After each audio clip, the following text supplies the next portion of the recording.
It's new. Okay, Mayor, we're ready. No, I'm ready when they are.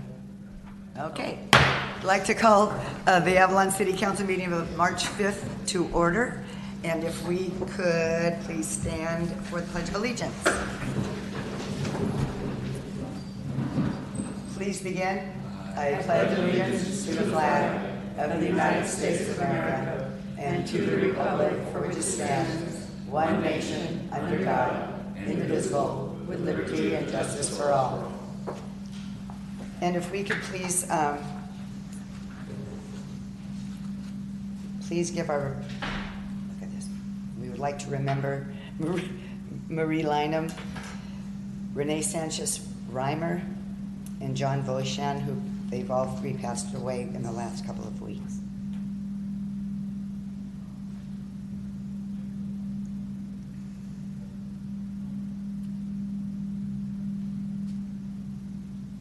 Please be seated.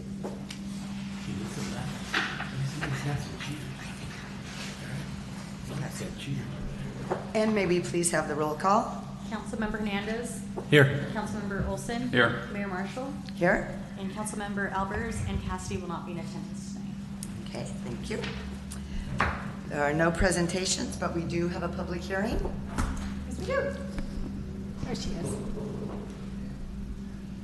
Armida, I'm sure you guys are familiar with her. She comes from the mainland. She came over today, and she is required to give this public hearing for us on all our unmet transit needs. Okay. Are you the one that opens the meeting, or do I? You do. Oh, here.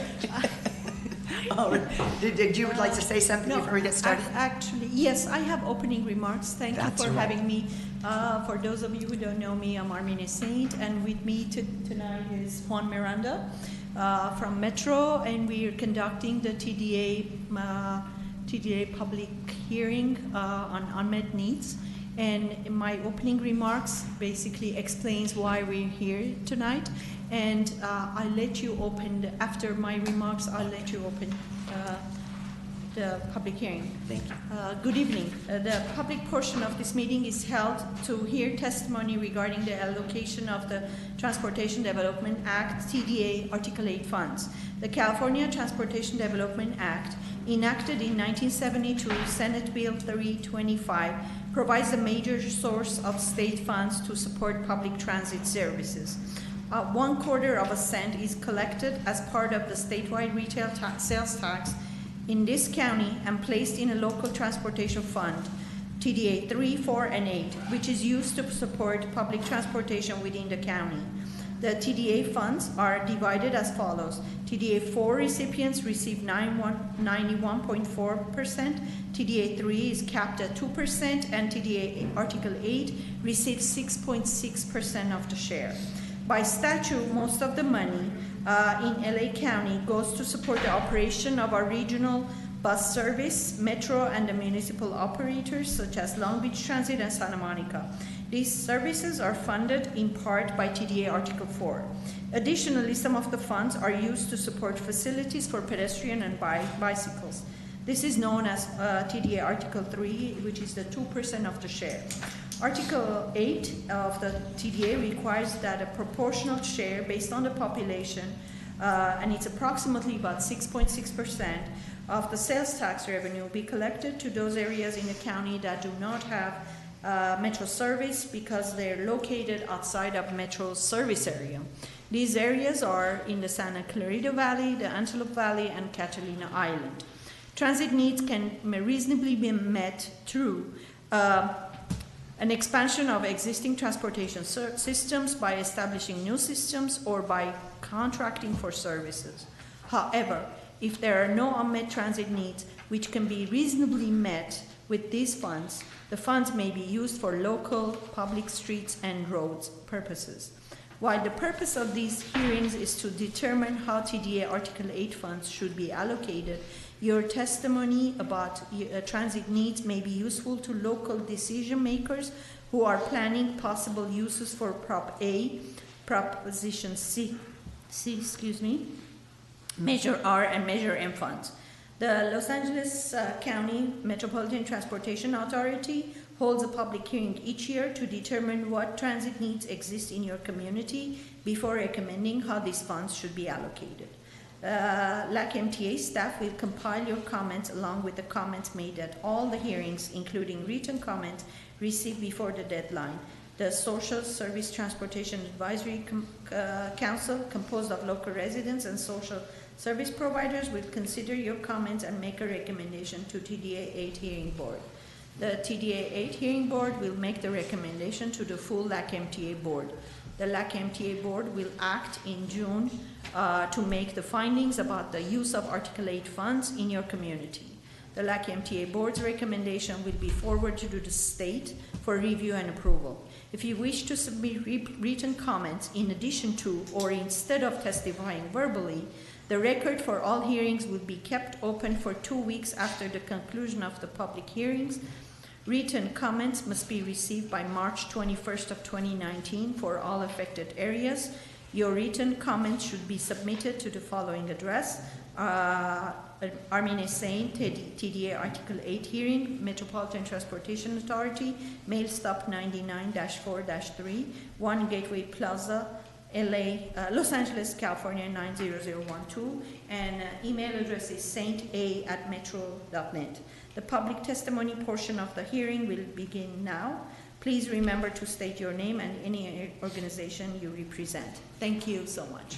Thank you. I'd like to open the public hearing. Any comments? Council? Yes, not. Going once? Going twice? Close the public hearing. Thank you very much. Thank you very much. Okay. We're just going to zip through this tonight, remember? Okay, we're on a good roll. We're starting good. Okay, we have, do we have any announcements or written communications? I have no written communications and only one announcement, and that's to remind the public that it is vehicle season until April 1st. Registration is Monday through Friday from 9 a.m. to noon and then 2 to 4. Great. Okay. And it's $32 per And it's vehicle. $32. Okay. Department head reports. Good evening, Bob Greenlaw, Director of Public Works. First item is talk about the storm events this week that are coming up, and especially tonight and into tomorrow morning. So the National Weather Service forecasts potentially heavy rains at times for our area starting Wednesday morning. Biggest issue will be the reactivating the slopes that have already been moving over the past rain events, and they are already saturated. So any additional water could activate those slopes. This could lead to problems on Pebbly Beach Road, where we've already lost 30 fence panels, and we have an agenda item for that to get those replaced. So additional rockfall on that, and so we can have expectations of being closed at times. We would try to get that open as soon as possible.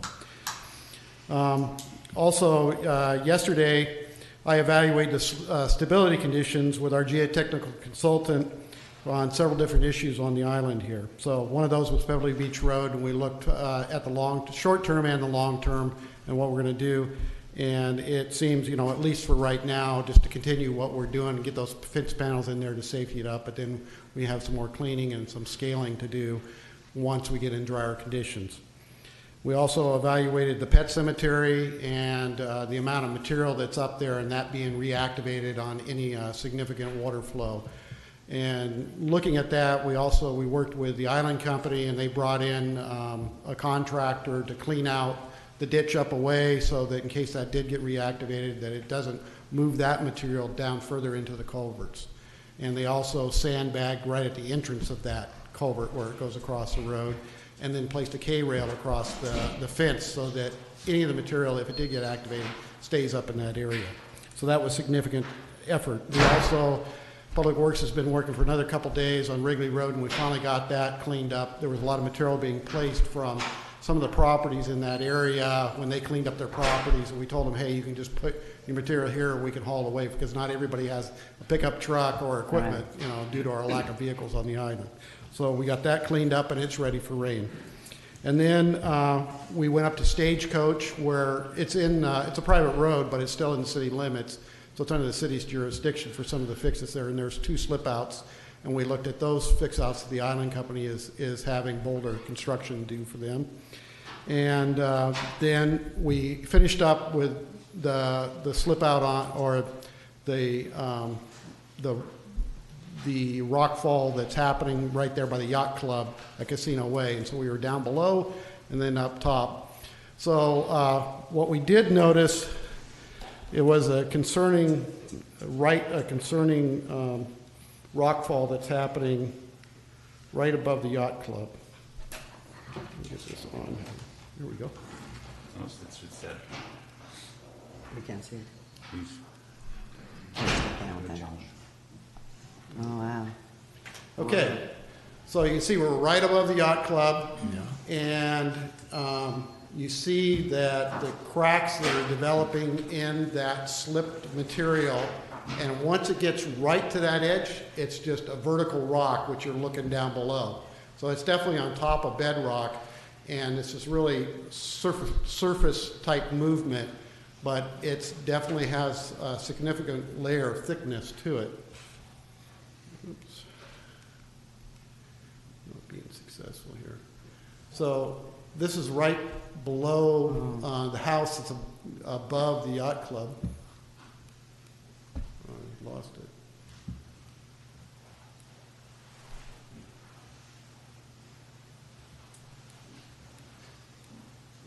Sorry. That's Clyde or something.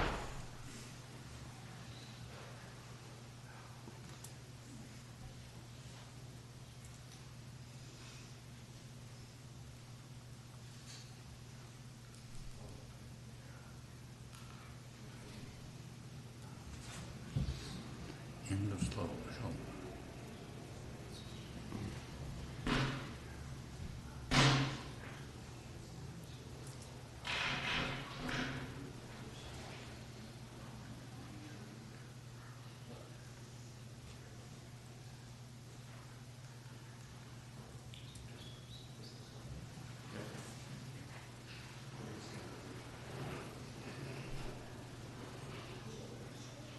Okay. So that has slipped down 15 feet vertically. So it dropped down 15 feet and rotated. And then you can see the picture I showed you before that's further down the hill. See that little hump in the middle is all that material rotated on top of that. All right. And so you can see it right below the wall there. Whoa.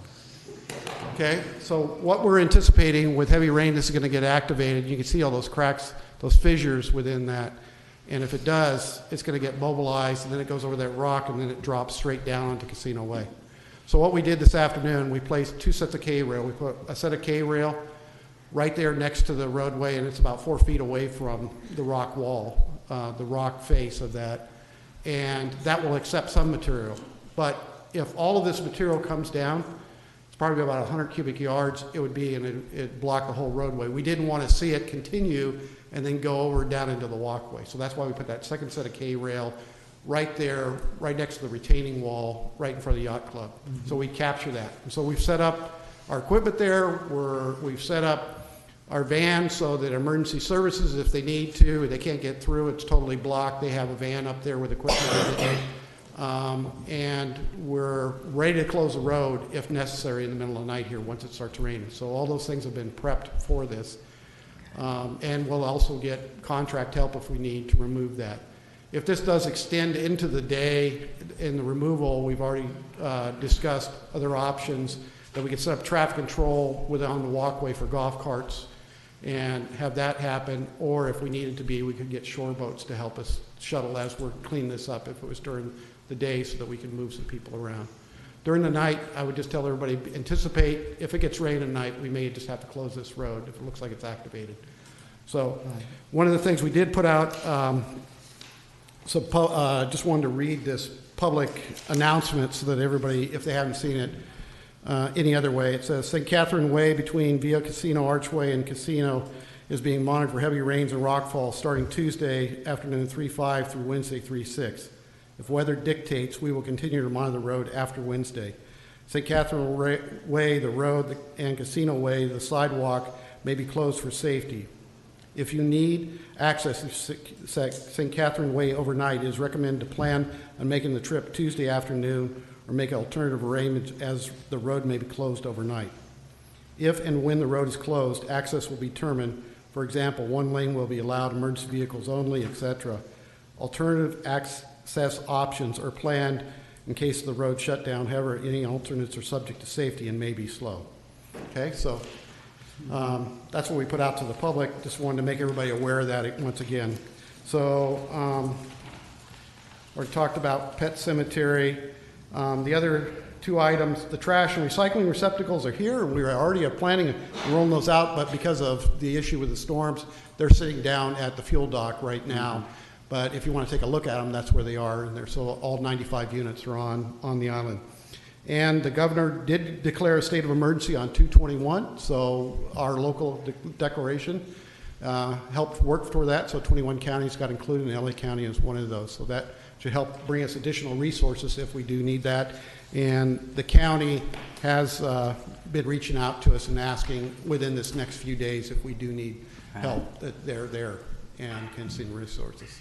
Well, thank you. We're as prepared as we can be, right? That's correct. Yeah. No, thank you very much. Thank you.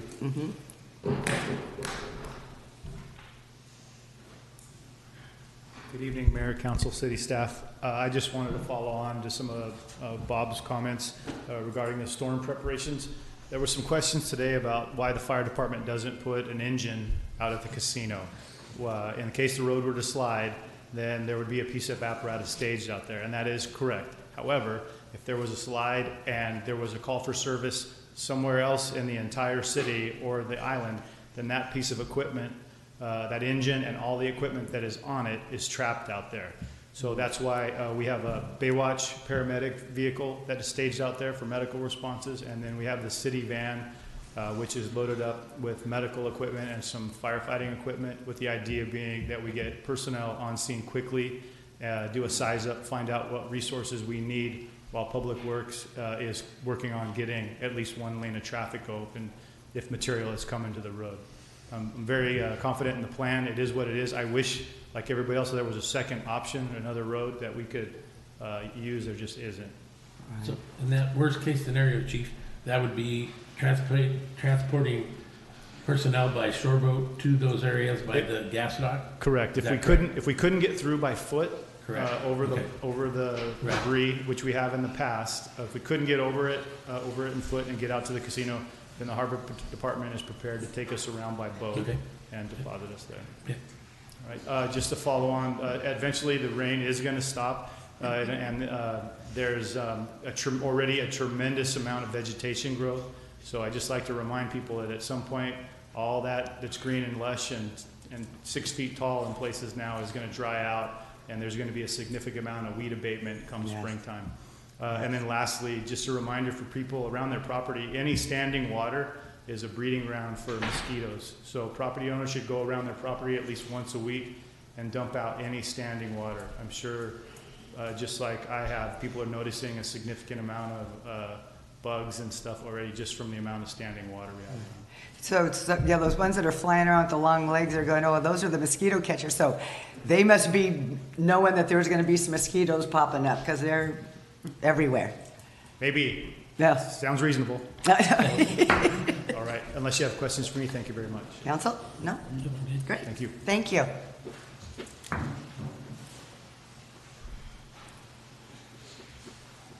Captain John Hawking, LA County Sheriff's Department, and I'll piggyback on what Mike Krug said. The Sheriff's Department is also prepared to assist the other first responders in anything that comes up. We have access through the boats also to get past any type of rock slide right there if there's any type of law enforcement issues, Hamilton Cove and so forth. Mm-hmm. So we are prepared for that. I'd like to speak real quick on a noteworthy arrest that the deputies made last week. And I'll put this in layman's terms. Methamphetamine, usually somebody that we arrest with that possess methamphetamine has about a half of sugar packet. Sugar packet's about maybe an inch by an inch or so. They usually have about half of one of those packets. That's what we normally see.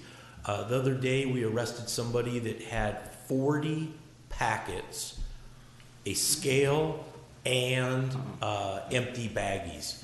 And we believe they were arrested for possession for sales. We believe they were responsible for selling methamphetamine on the island. And we are going to be upping our enforcement on methamphetamine.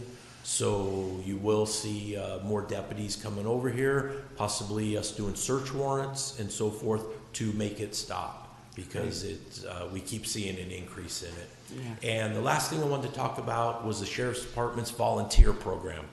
I always hear how people on the island and the city, that they want to be part of the Sheriff's Department. They want to have a say-so. We now have a community advisory committee, so the community can tell law enforcement, myself, what you want us to focus our attention on.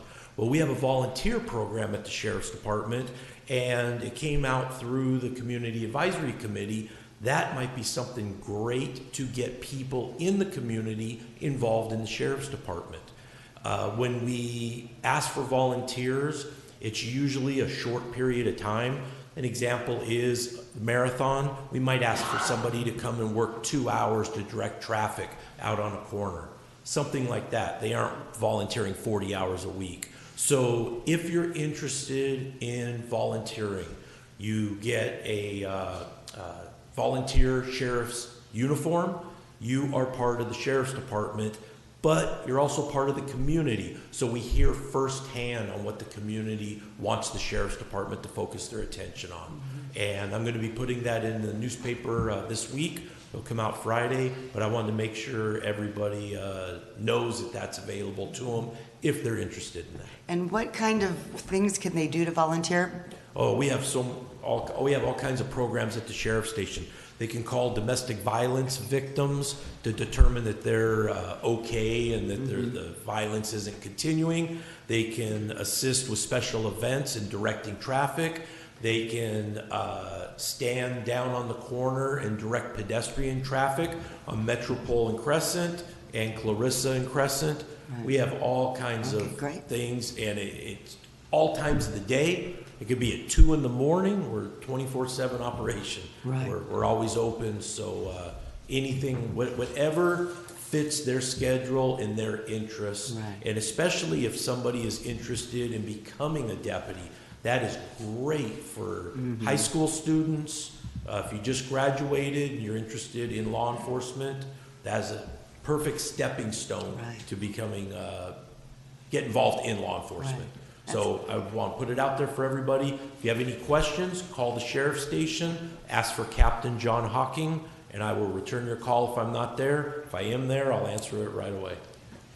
So is that different than the CERT team?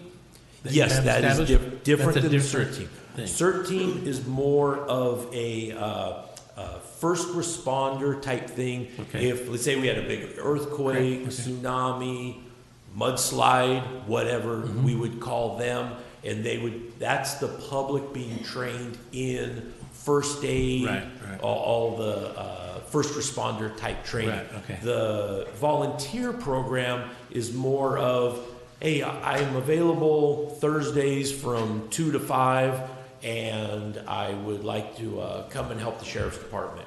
We would put you on a project such as calling domestic violence victims, offering them our support, our services, the different things. There's victim outreach. We have all kinds of programs that we need volunteers to help us.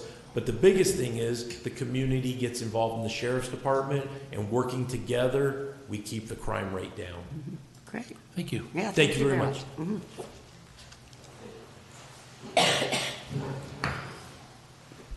Honorable Mayor, City Council, Warren Karstarfin, Assistant City Manager.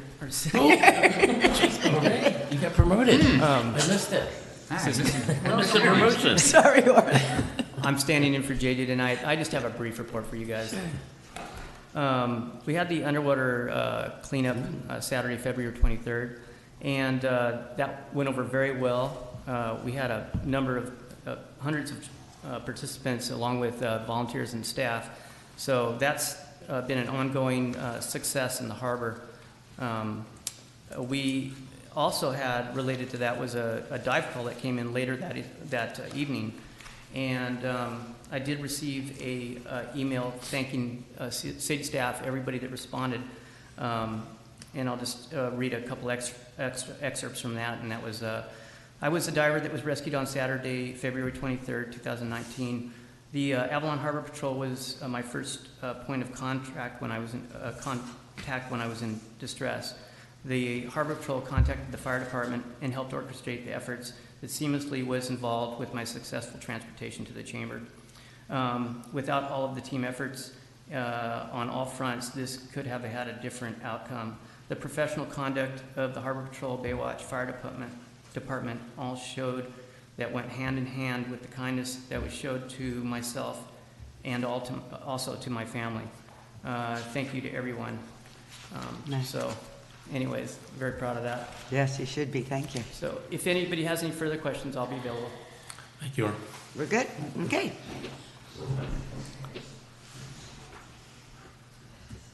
Good evening, Council. Amanda Cook, Planning Director. I just have one quick thing. We've been working with the Island Company, Mr. Greenlaw and John Gilbert, the building official, to help them with the proper permits that they need to effect some repairs to Stagecoach Road.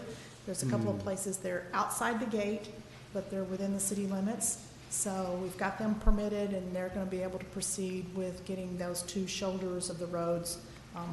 Their plans are to put in some crib wall support on those two locations. If you've been out to the interior, it's the spots where the K-rails got it narrowed down to one lane. So they should be moving forward with those repairs really soon. That's all I have, unless you have other questions for me. How's the trailhead doing? Trailhead's doing great. We had a conference call with them today, and we are hoping to be able to give them a conditional certificate of occupancy within the next few days. Thank you. And then in Vaughn's, update on the windows that go on the outside in the Bay Area where the tractors go in? Have we got an update on that? I heard back from them, and the reason that they are open is for ventilation. So the other choice would be to close it off and put in fans. So I'm not quite sure that an exhaust fan up there would be any better than having an opening. Well, I think originally it was for noise, I think, Right. right? And that was the reason it was on the plans and everything else when it was approved. And it still hasn't been changed or brought back Right. to anybody for anything. But if it comes back for ventilation, fire departments have hoses that they stick on the back of the fire trucks that takes some of that ventilation if there is that much exhaust in that Bay Area. It sounds like they're just trying to skate around putting in new windows up there, to me. The plans never called for windows. The requirement was to create an enclosed loading bay rather than an open bay like they have over at the current Vaughn store. The noise problem, I think, was intended to be abated by having a walled-in loading dock. The complaint that I heard from a couple of neighbors were that they could walk down the street and hear people talking inside the loading bay. And I can't see that as being any more loud than what it was when the aeronautical trucks were out there loading or people were buying potting soil at the nursery. So there were never plans intended to put windows up there. They were always intended to be openings for ventilation. But you just said they were enclosing it. Enclosing means wall, whatever. This doesn't mean leave an opening. But an enclosed doesn't mean 4 solid walls. So I think enclosed, if that loading bay would be considered to be enclosed versus the loading bay at the old store, which was an open alley where they pulled in there and they unloaded. An enclosed loading bay, it's got a wall on it. I thought we had addressed this earlier, that they were going to do that at one time. They had talked about putting hanging sound blankets over the openings, Yeah, but I think they went back to their architect, and the architect said the openings were there to provide ventilation in the loading dock. But I don't, okay. Well, I'd like to look at it a little better, because I know in one of the meetings we had, we distinctly said that we were going to try and look that up and make sure that was, and they said, sure, we're going to put them in. That's the last thing I heard on it. they had told me that they were going to look at it and see if there was something they could put in there, but they were gonna have to go back to their design team and come up with the answer. Okay. Richard, do you know if the concern from the neighbors that are talking to you, is it for noise reasons? For the noise reason and the sound and all that. So, I mean, I get it, they put the soundproof the wall on that, but that still doesn't, still, the opening's on top's where the sound's coming out of. And my understanding from that, and Amanda says it wasn't, so, you know, what it is, I thought they were supposed to enclose that and keep that. I guess my question would be is, we have a sound ordinance, so if it's like, if we could do dB, when those trucks go in and do that thing, when they're in those bays, if we could see what the dB level is based on our, maybe, I mean, I don't think you can make anything soundproof, right? I mean, I think that's probably pretty difficult, so are you still getting complaints on the noise? Yep, a little bit. So I wonder how we can, We'll go back and see, we'll come back and see what they say. They Yeah, said they were I mean, gonna we look into can- it, we could do that. We can certainly pursue it, but I think ultimately what the community needs to realize is that the mitigations imposed on Vaughn's was to try to keep it where it wasn't any worse than what was there originally. And originally, you had 5 or 6 aeronautical trucks going in and out of the parking lot, backing in and out. You had people going to the nursery. The parking lot was full of trucks going in and out. So I think to try to get the noise down to a level where it was below what was there before is not what the intent was of the mitigations. To make it a completely silent operation when it was never a completely silent. Yeah, but it was stopped at a location certain before. time of day. Those trucks stopped running. Plus, I it was an agree. open area. It wasn't an enclosed area which keeps the sound in. I agree. They do that. So there's a I little agree. different And I issues. think- There's a little different issue there. And I think the intent of limiting the delivery hours too was to not have trucks going in there, 24/7, that they would be considerate for the surrounding neighbors, that they would try to only run during normal, what you might think of as closer to normal business hours. Thank you.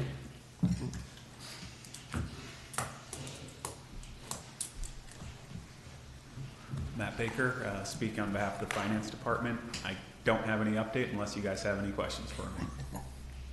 we're good.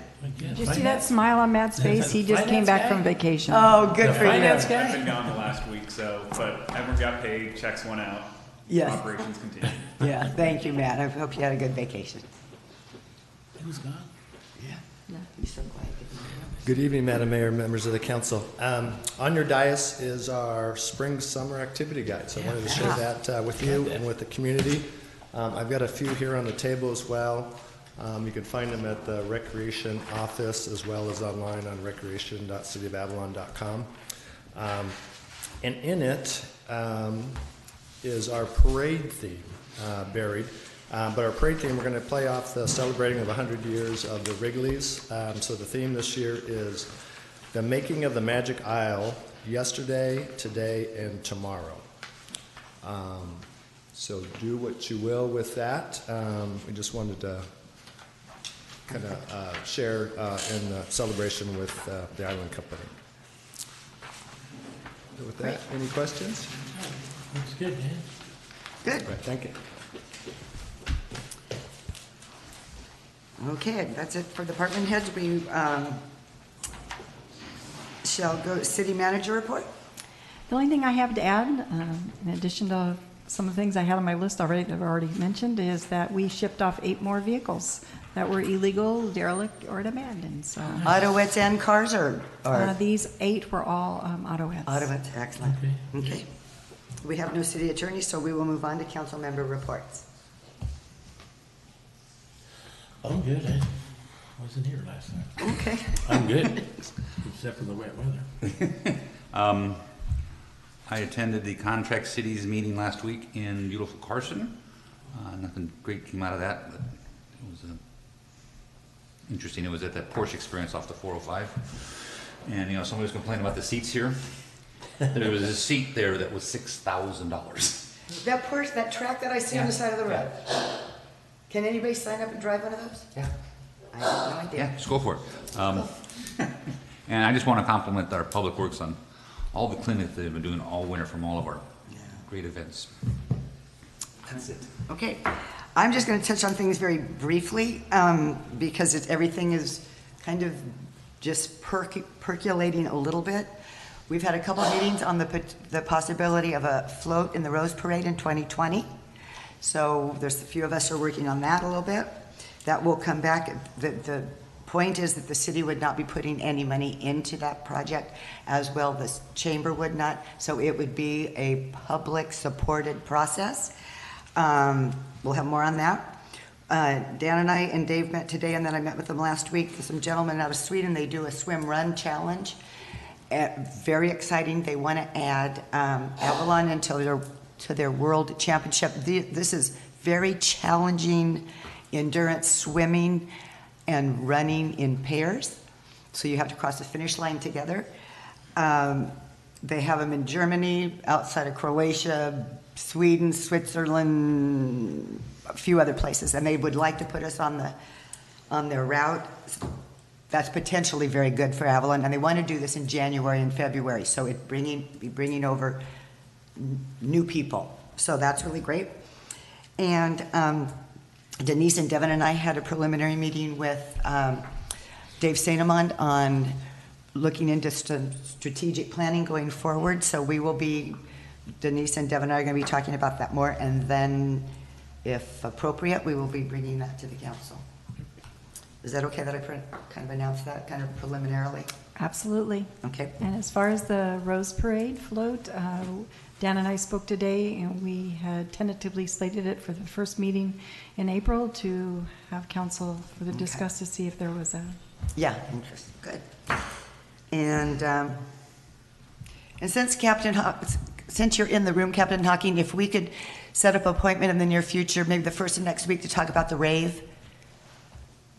Because I've gotten some information that I'd like to share, and I ran into a couple of your deputies, and we chatted briefly, but okay, thank you very much. I know that still is a concern in the community, but it will be going forward. And I think all the best that the community can do is be prepared. And so the better prepared we are, the more successful the event will be and the least impact.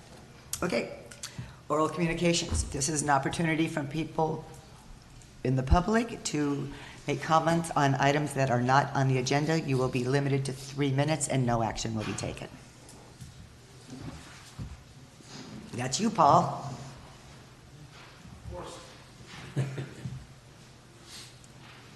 Good evening, Paul Birchall, Avalon Library. Come to the library in the rain. It'll be raining, it'll be open. Libraries are great in the rain. Come visit us, we have lots of books. Also have a lot of programs coming up the next month. Coming up on Thursday, we're very excited. We're bringing a one-man performance of excerpts from the Odyssey for children. That's going to be Voyage of Odysseus. It's going to be 3:30 on Thursday in our library. I just talked to the performer on the phone. He's very excited about coming overseas because, he's Odysseus the sailor. Yes. So you'll see him, weather permitting. He wants to wander around the town, get lots of pictures of himself looking like a Greek warrior, which should be quite a sight to behold. Also, ukulele lessons continue with the Friends of the Avalon Library. It's going gangbusters. Is it? It's just amazing. How many is it? Like 17, 18, 19? Yeah, and all of them are getting ukuleles. It's awesome. It is awesome. They're getting to keep their ukuleles if they come to all the classes and do a little recital. Maybe they can come here. Yes, do a little absolutely. recital at the city council. We'd love it. We'll see about that. That's happening every Thursday at 4 for the next several weeks. It is awesome. Let's see. I'm continuing my story time series every Saturday at 11. It's becoming a thing. I love my story times. I'm going to start a once-a-month evening story time. How does that sound? Nuts? About 5 p.m. I'm going to do a 5 p.m. story time for people in the evening. I've been at libraries where they do a thing called bedtime stories, which is usually later than 5. But we'll give it a try. We'll see how it works. I want to try it out. Is this for adults? No. It's a kid's story time. I'll let you know, though. I've started doing a story time for adults at the hospital. I'm going to the hospital first and third Tuesdays to read to the folks in the hospital. Aw. It's an awesome program. I can't even tell you how satisfying that program is. But I scare them to death because I'm reading Edgar Allan Poe stories. I don't know what they're doing. Also, coming at the end of the month, I'm going to be starting this parent-child workshop where I clear the library of stuff on the floor, put out a lot of toys. It's a chance for children ages 0 to 3 and their caregivers to basically bond and play with their children. I'll also have a resource specialist every week, a different one, someone who is, child health, child safety. I believe someone from the fire department is going to help me. Someone from the medical center is going to help me. I'm looking for others if anybody wants to give me a hand. That's going to be Fridays at 11 starting March 23rd. Every library in county does it. I just wanted to bring it to Avalon, and so we should have it here. On the 13th, I'm going to put out some Legos and magnetic blocks for building because it's Teen Tech Week, so I'm going to try doing that. We're continuing our knitting series every Saturday, 4 to 6. Continuing our Spanish language conversation circle Tuesday and Wednesday at 6. I'm going to do your library on your device. I had a lady come in today. She wanted to learn how to download books using Overdrive Libraries app. I was just running out to the hospital, so I said, please come back Friday at 11. That's going to be the official time where I teach or do that sort of thing. Off the Island Book Club at the end of the month, we're reading The Widows of Maribor Hill. And on the 15th, I'm going to do an outer space talk because I'm a member of the Solar System Ambassadors, which is actually, it sounds nuts, but I'm actually registered with NASA and JPL as a speaker, so I do a little thing. So come to that. That's going to be Friday, March 15th at 3:30. And thank you very much. That's enough. Come to the ukuleles. Okay, thank you. Thank you. Whew. Like that energy, too. That's it? Okay. We will go. Nobody else?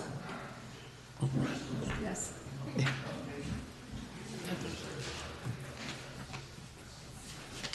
Mayor, council members, and staff. Yes. Greg Harris. A couple of meetings ago, you guys tapped me, or I was tapped to see the viability of Avalon Harbor Committee. And so I've set out to see what we could do. And you guys both, I think all you have a piece of paper here, a sheet that came out. We just it got kind of this. is Avalon Harbor, the purpose, the committee members, example use of Avalon Harbor Committee. And so, first of all, I gathered a couple people together, a few people in Avalon, to run it by them and see what the viability is. These people have a combined experience of over 200 years in Avalon. I'll run off the names for you. It's Charlie Burschmidt, who used 40 years in Avalon Harbor Department. You got Charlie Canby, naval architect, 12 years at sea, merchant seaman, port engineer on Catalina Island for 34 years. You have Caleb Lins, marine mechanic since birth, shipyard owner and fisherman. J.J. Guyan, who owns the old rowboat stand. Don Wright, 50 years experience as a commercial diver and a diving contractor with the city of LA in his own business. And then myself, I had 30 years driving pile over there at LA Harbor. And then we have Shell Heinecker, who shows a real strong interest in the Avalon Harbor. He's a paddler, he's young, and he can give us a nice prospect on their point of view. And so I ran it by them, and so this is what we came up with. We came up with the purpose of the Harbor Committee is to provide assistance, review, suggestions to the city manager, city council, and the Harbor Department. It's a matter of repairing, maintenance, emergency repairs, and long-term projects, capital improvements, and harbor use permits and personnel. It suggests that the committee members have a strong interest in the well-being of the harbor and have marine experience and disciplines of business, repair, construction, engineering, operations. The committee members will be approved by the City Council and existing Avalon Harbor Committee members. The example of use of the Avalon Harbor Committee, the experience of the Avalon Harbor Committee members can act as a third set of eyes or oversight on matters such as potential failures, such as dangling conduit under pier, things that people don't usually see or look for, pilings without proper protection, noise machinery, failing structures, current failures such as gangways, wheels, just different simple things that sometimes people overlook. And so right now we're trying to compound the maintenance records and the blueprints for all the docks and the mole, just to have it, and they haven't been done in over almost 15 years. So we want to compile a new blueprint to make sure we know where the bents are, where the piles are, and bring them up to speed and current. Just so if you have a problem, you know where to go and fix it. So the maintenance records, we don't have much maintenance records on the zincs on all the steel that's in the harbor, and you have to have zincs or anodes on steel, or it's going to just deteriorate on you, which you can see is evident in some places. The naked eye can just pick it up. In the past, they had a person that would walk around, or she was delegated to do painting on the pier, different protections. You have to put a coat of paint on some things, or it's going to just rust away. Now, I think her position is gone. Evidently, she passed away or something, and the position was never filled. But that's a good position because it's somebody that's wandering around. There's always, on a ship, there's always somebody wandering around, and you're scraping rust and painting over it. And we have enough rust on Avalon right now, as you can see. But anyway, that position ought to be filled, and I'm going to ask also that the council I'm going to suggest to the council that they fill a position. You have an employee that retired, and that employee had engineered a lot of the stuff that's in the harbor right now, ramps. He built desalination plants. He was a major part in a lot of the stuff that's in the harbor right now. And I suggest that possibly you could bring him back on a consultant fee, or not a consultant fee, a position, and he could probably fix a lot of the stuff that's there, and he could school the other, the people that are left, or the crew that are left, on how to maintain it. I'm sure, he's very outward going, and he's very helpful. Anyway, his name is Charlie Burschmidt, so it'd be nice if he's a very good source of information. Just like the members back here, like I said, I hate to interrupt. This is limited to a 3-minute presentation. Okay, I'm just about wrapped up. Okay, thank you. Give me, I don't mean to be bear with me. rude, but all right. Anyway, it would be sad to see if you don't take advantage of this gene pool, all this experience that's locally. I mean, these guys have been around. They know what they're looking at, which right. It would be sad if you didn't take advantage of it, at this state. Right. As far as I'm concerned, the Avalon Harbor Committee is must. I think it'll be help for the Harbor Department. It'll be help for everybody concerned. Help for the council, the city, and that's what I found. So you've been doing a lot. You've been doing a lot of work. Well, it's everybody loves the Bay. Everybody grew up in the Bay. I know. Everybody walked on the pier.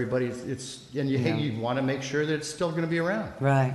If you ever get a chance on the pier, walk down the floats, look underneath the pier, right, and you'll see what kind of condition it's in. It's not brand new, but it needs work. Exactly. Anyway, that's it. Thank you. Thank you, Greg. And I know that, Denise, you've met with Greg a couple of times, correct? And you've seen this list?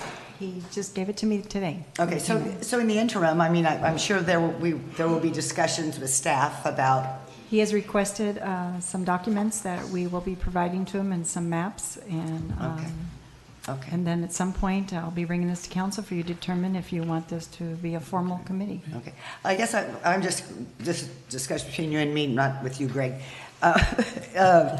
Some of the things that were, for example, current failures such as gangway wheels and parted lines. Okay, if they've noticed those kinds of things, I think that's a discussion that should happen with the Harbor Department. Have they noticed them, or did they have them in their plans to fix? If you know what I mean. Since you just got the list. Since this isn't the time right now, but I do know that there's a maintenance schedule that the Harbor Department maintenance crew does do, and I know that they're always checking the gangways. I'm not sure what Mr. Harris and his group have noted, but we will definitely be in contact with them. Yeah, thank you. Just so you know that we're not competing, we're just trying to help. I understand. Okay? I understand. All right, well, thank you for your time. Thank you.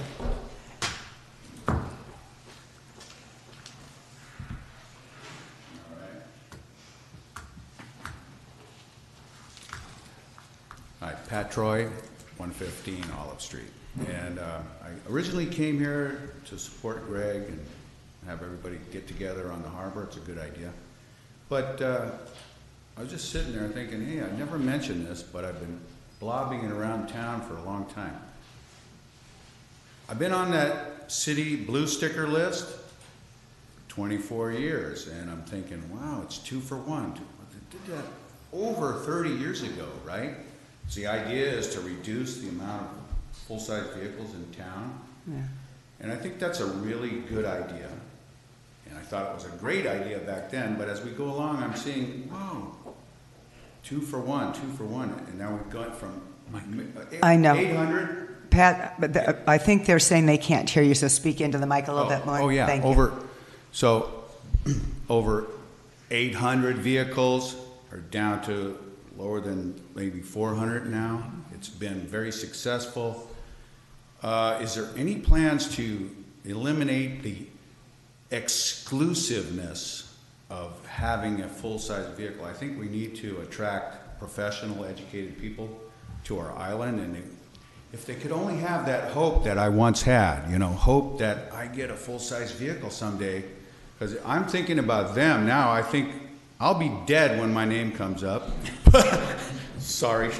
But, you know, it should be considered. I don't know if there's ever been any discussion of it up here, but just for the future of Avalon, to make this a great place to live, you know, that's all I have to say. Right. Huh, okay, thank you.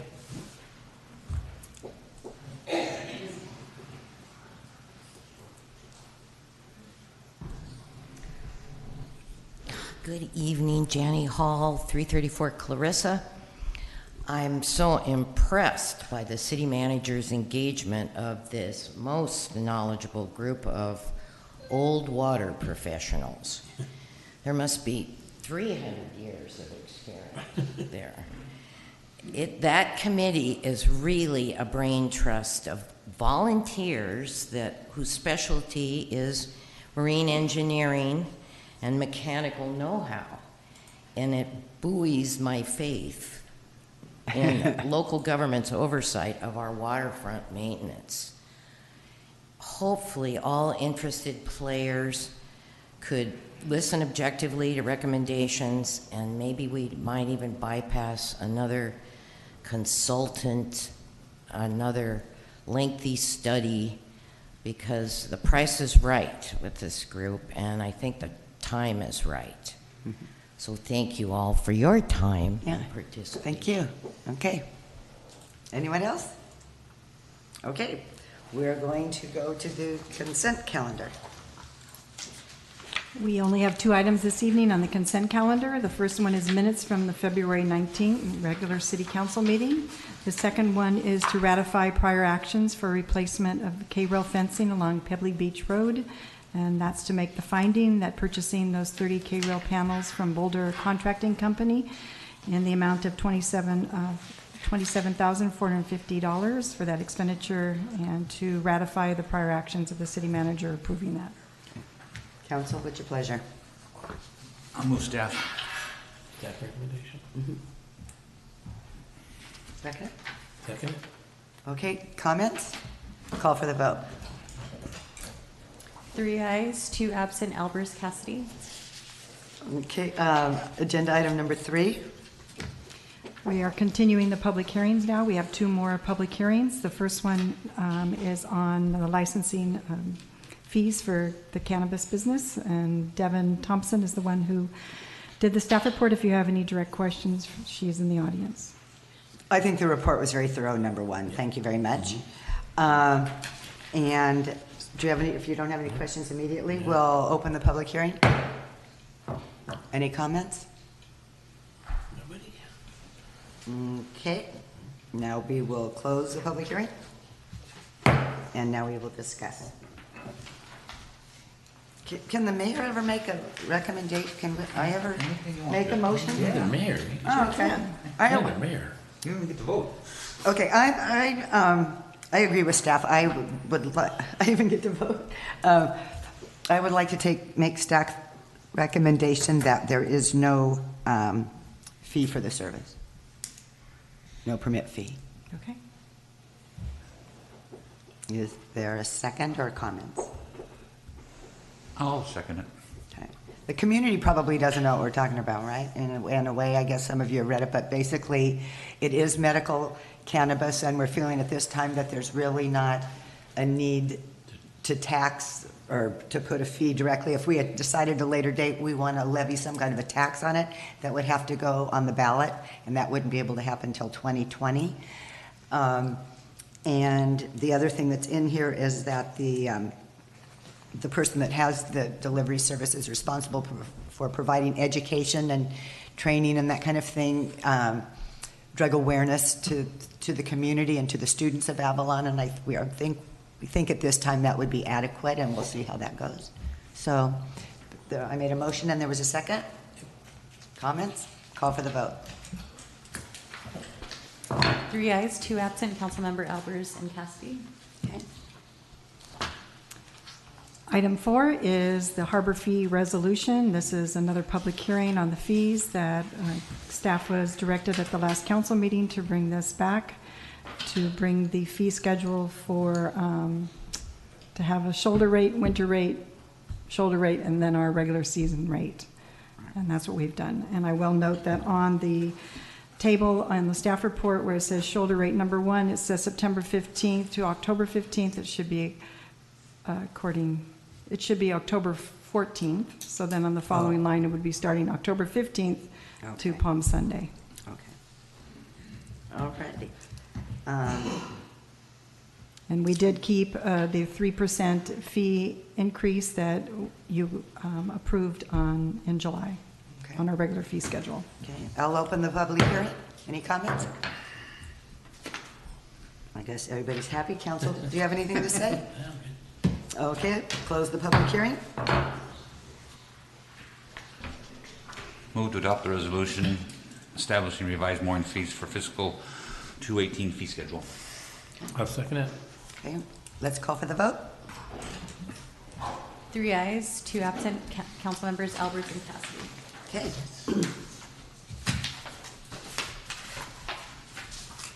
And we have a hospital agenda, and if you could just give thank you, Rolly. And he'll signal.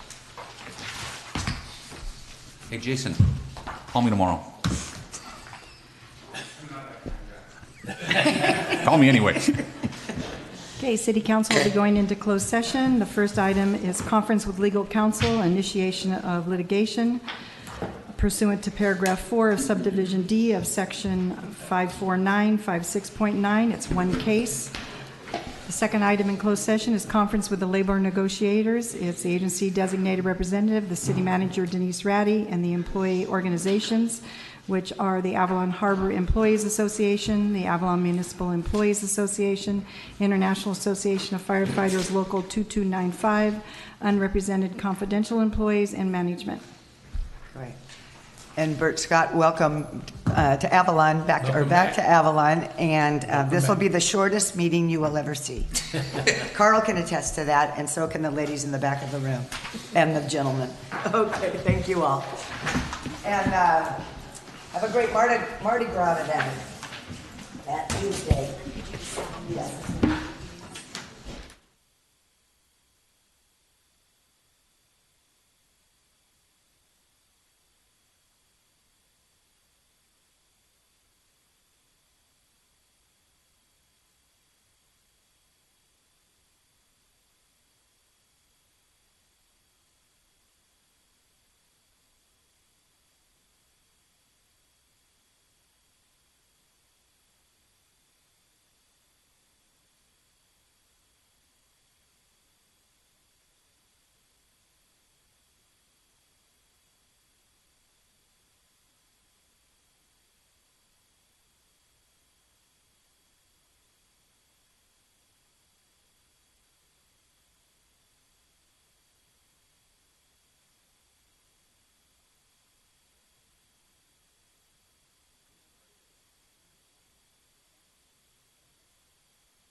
We are back from closed session and there's no reportable action.